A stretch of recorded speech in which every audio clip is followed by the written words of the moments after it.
दोस्तों, आज के इस वीडियो का टॉपिक बहुत ही इंटरेस्टिंग है। यह इंटरव्यू में क्वेश्चन आपसे अक्सर पूछ लिया जाता है कि जो हमारा फैन होता है वह हमारा सीलिंग फैन हो सकता है या हमारा वॉल माउंटेड फैन हो सकता है। मतलब कुल मिला करके जो हमारा फैन होता है वह सिंगल फेस का होता है। तो उस सिंगल फेस की जो फैन होता है उसमें हम कैपेसिटर क्यों लगाते हैं, आइए जान लेते हैं। देखिए, ये हमारा ये कैपेसिटर है। यही कैपेसिटर हमको सिंगल फेस फैन में लगाना पड़ता है। तो इसकी क्या जरूरत है, आइए जानते हैं। देखिए, जो हमारा सिंगल फेस की कोई भी मोटर होती है उसमें हम दो वाइंडिंग करते हैं। दो वाइंडिंग कौन सी उसमें होती है? एक होती है हमारी रनिंग होती है और दूसरी हमारी होती है स्टार्टिंग। ठीक है, इन्हीं दोनों वाइंडिंग की मदद से हम पंखे को चलाते हैं। तो बात यह होती है कि जो सिंगल फेस की जो हमारी मोटर होती है उसमें सबसे पहले जो हमारी दो वाइंडिंग होती है ना, इसमें एक और दो वाइंडिंग होती है। अब इस दोनों वाइंडिंग में क्या होता है कि जब हम सप्लाई देते हैं तो इसमें केवल और केवल अल्टरनेटिंग मोशन होता है। अब यह अल्टरनेटिंग मोशन क्या करता है कि कुल मिलाकर के बात यह होती है कि जैसे ये हमारी, देख लीजिए, ये हमारी एक वाइंडिंग होती है और यह हमारी दूसरी वाइंडिंग होती है। अब यहां बीच में हमारा ये रोटर है। ठीक है, रोटर है। अब हमने इसमें सप्लाई दिया और इसमें सप्लाई दिया। अब इन दोनों में जब सप्लाई दिया तो क्या हुआ, इसके अंदर क्या हुआ, अल्टरनेटिव मोशन तो आ गया। कैसे?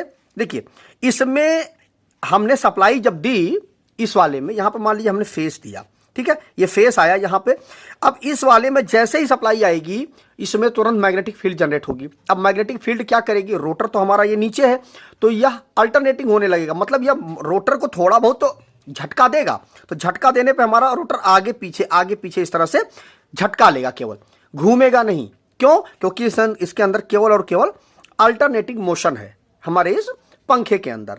इसके अंदर जो बाइंडिंग जो है हमारी उसके अंदर। अब क्या होता है कि जो हमारा रोटर है वह तो घूमेगा नहीं। क्यों? क्योंकि उसके अंदर अल्टरनेटिंग हमारा जो मोशन है। अब हमें इस रोटर को जब तक हम घुमाएंगे नहीं तब तक हमारा पंखा चलेगा नहीं। तो इस अल्टरनेटिंग मोशन की जगह पर हमें जरूरत किस चीज की पड़ेगी, हमें रोटेटिंग मोशन की जरूरत पड़ेगी।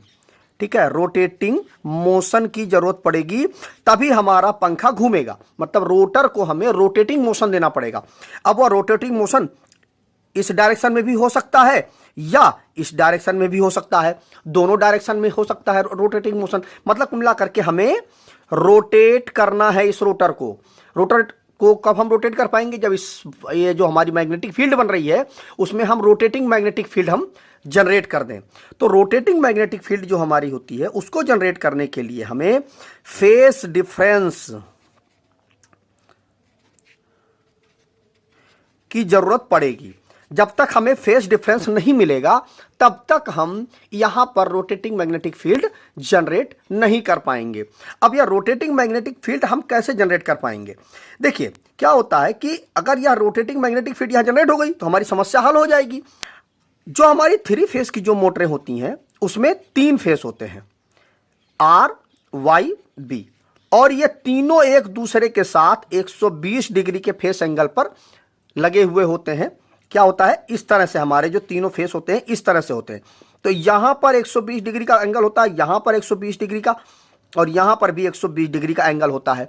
इसी वजह से यहां पर जैसे ही हम किसी मोटर को, यह हमारी मोटर है, इस मोटर में जैसे ही हम 3 फेस देते हैं तो तुरंत यह मोटर हमारी स्टार्ट हो जाती है। क्यों? क्योंकि इसके अंदर फेस डिफरेंस होता है। ये देखिए 120 डिग्री का फेस डिफरेंस है।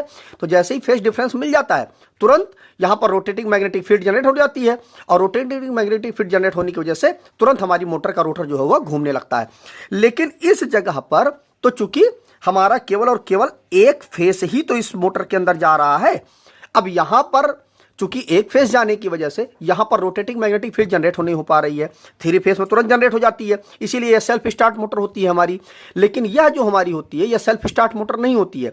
तो यहां पर देखिए, यहां पर तो हमारी रोटेटिंग मैग्नेटिक फील्ड जनरेट नहीं हो रही है, इस वजह से यह पंखा हमारा घूमेगा नहीं। तो इस समस्या को हल करने के लिए कुल मिलाकर के हमें यहां पर फेस डिफरेंस की जरूरत पड़ेगी। और यह फेस डिफरेंस हम कहां से पूरा कर पाएंगे? इस वाइंडिंग के सीरीज में हम एक कैपेसिटर को लगा देंगे। अब क्या होगा कि यह जो फेस आएगा वो इस रास्ते से आएगा, तो इधर भी चला जाएगा और इधर भी चला जाएगा, क्योंकि ये देखिए इधर भी जा रहा है और इधर भी जा रहा है, तो दोनों साइड में यह फेस जो है हमारा बढ़ जाएगा। तो यहां पर तो जो जाएगा वो तो सीधे सीधे चला जाएगा, लेकिन यह वाला फेस जो है वह 90 डिग्री के एंगल पर इस वाले को सप्लाई देगा।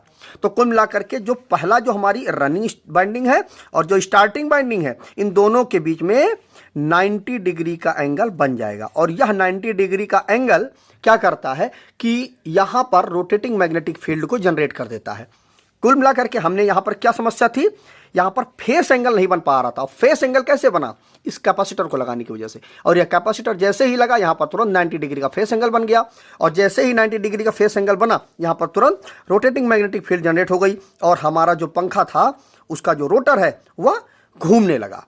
तो कुल मिलाकर के इस कैपेसिटर ने क्या किया, एक ही फेस को स्प्लिट कर दिया, मतलब दो भागों में बांट दिया।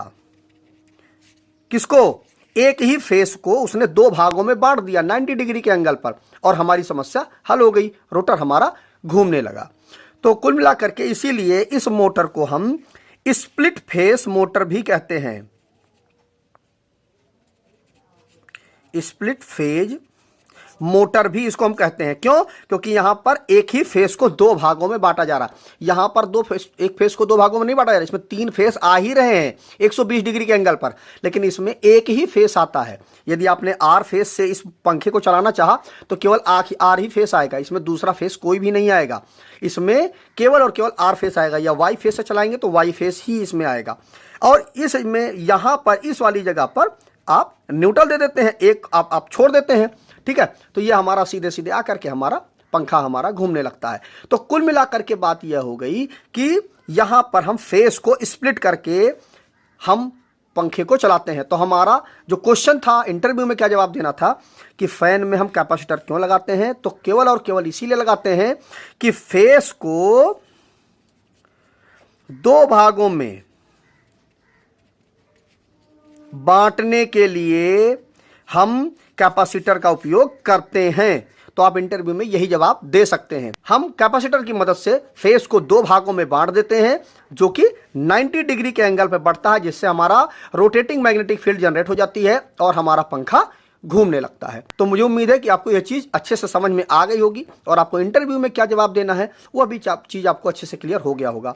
तो वीडियो अगर अच्छा लगा हो तो वीडियो को शेयर कर दीजिएगा अपने दोस्तों के साथ, जिससे उनको भी इस टॉपिक से संबंधित अगर कोई कंफ्यूजन हो तो वह अच्छे से उनकी दूर हो जाए, और वो इंटरव्यू में कभी भी अगर यह क्वेश्चन उनसे पूछा जाता है तो आसानी से जवाब दे पाए। तो मिलते हैं एक नए वीडियो में। नमस्कार दोस्तों।